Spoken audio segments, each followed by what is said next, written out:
Okay. Breathe. There's no one in the house. It's just me. There is somebody in the house, and it's very awkward filming videos when there's people in the house. I'm zen. Okay, we're ready.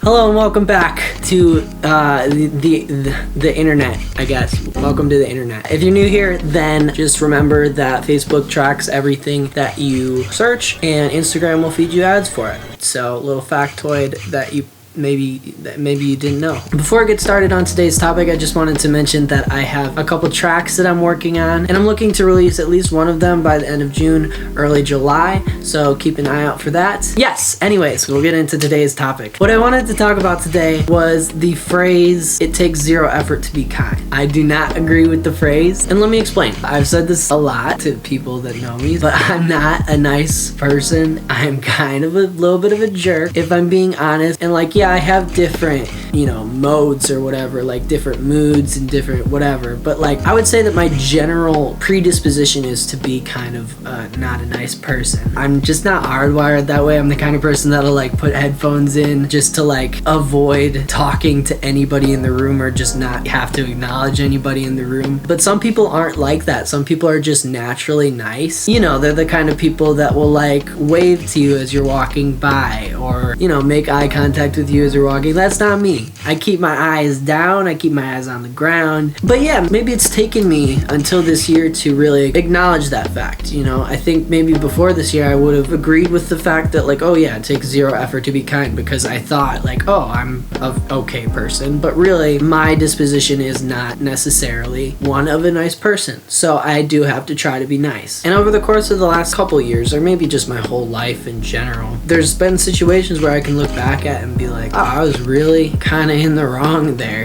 or not really kind of, I was just in the wrong. And in those moments, I think it's the easy path to grit your teeth and just be no, I'm in the right here, even though I'm just being a jerk for no reason or whatever it is. The thing about being nice is it's so vulnerable. And I guess as I'm getting older, I'm realizing that a lot of things are vulnerable, and you just gotta be willing to be vulnerable. I guess the point of this is you need to realize what your flaws are. Me realizing that I'm not necessarily a nice person and that I need to try really hard to be a nice person, that's something that's important, and that's something that we should confront in ourselves. I think it really takes a lot of maturity to recognize when your personality in situations is the problem. So yeah, I think that's it. I think that's all I want to talk about. I don't know. I feel like this was all really jumbled. We'll see how it turns out. I guess we'll talk later. I don't know.